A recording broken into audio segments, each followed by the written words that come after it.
Good morning, and welcome to Charles Travels, the podcast where we explore the beauty of everyday life, the dignity of ordinary work, and the importance of tradition.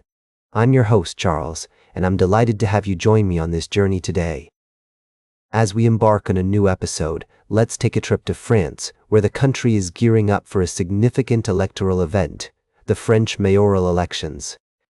This closely watched ballot is seen as a test of the strength of the far right and the resilience of mainstream parties ahead of next year's presidential election.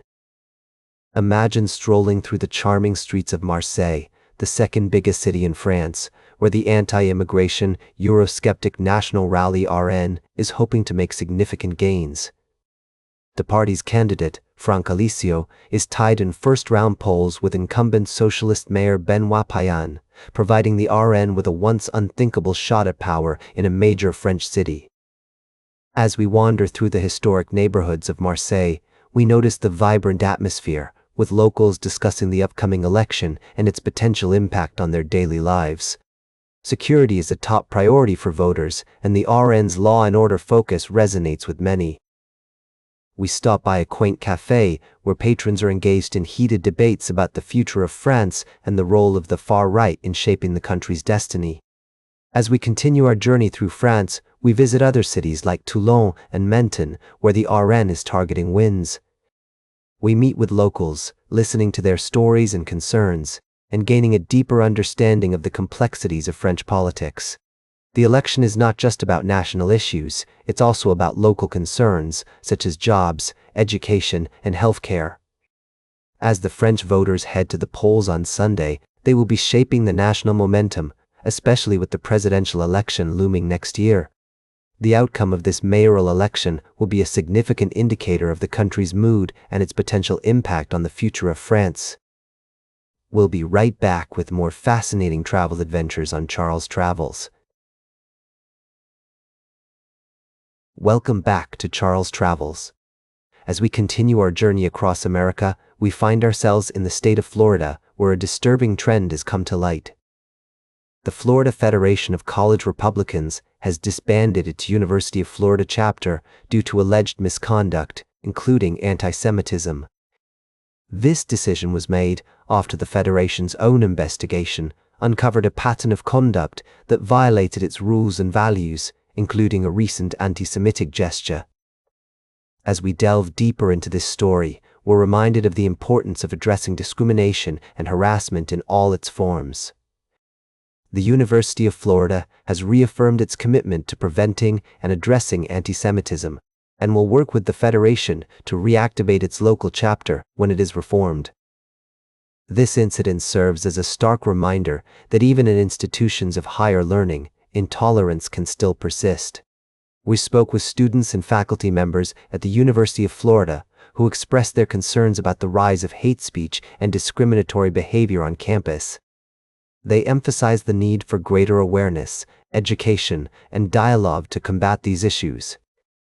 As one student noted, we need to create a safe and inclusive environment where everyone feels welcome and respected.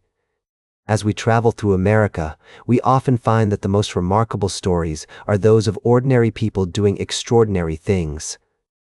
In this case, it's the courage of individuals who speak out against intolerance and work towards creating a more just and equitable society. We celebrate their efforts and recognize the importance of their work in shaping a brighter future for our nation. This incident also highlights the challenges faced by rural America, where resources may be limited and access to education and awareness programs can be scarce. It's essential that we support initiatives that promote tolerance, understanding, and inclusivity, particularly in these areas. As we pause to reflect on this story, we're reminded of the power of individual stories to inspire change.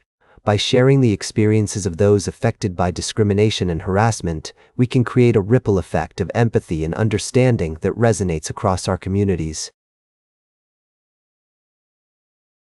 Welcome back to Charles Travels. As we conclude our journey today, I want to take you to a place where courage and resilience have been the guiding forces for one remarkable individual. You may recall the mass protest that swept through Belarus in 2020, demanding democratic rights and free elections. At the forefront of those demonstrations was Maria Kolesnikova, a professional flautist turned symbol of resistance against authoritarian rule. Imagine being driven to the Ukrainian border, only to tear up your passport and walk back into the unknown, all in the name of standing up for what you believe in. That's exactly what Maria did in September 2020. Her bravery didn't go unnoticed. She was awarded the prestigious Charlemagne Prize in 2022 for her extraordinary courage in fighting for democratic rights, free elections, and respect for human rights.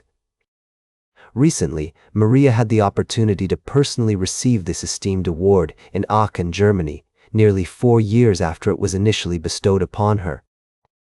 It's a testament to her unwavering dedication that she continues to advocate for dialogue between European politicians and the Belarusian government, recognizing the significant leverage the EU holds over Minsk.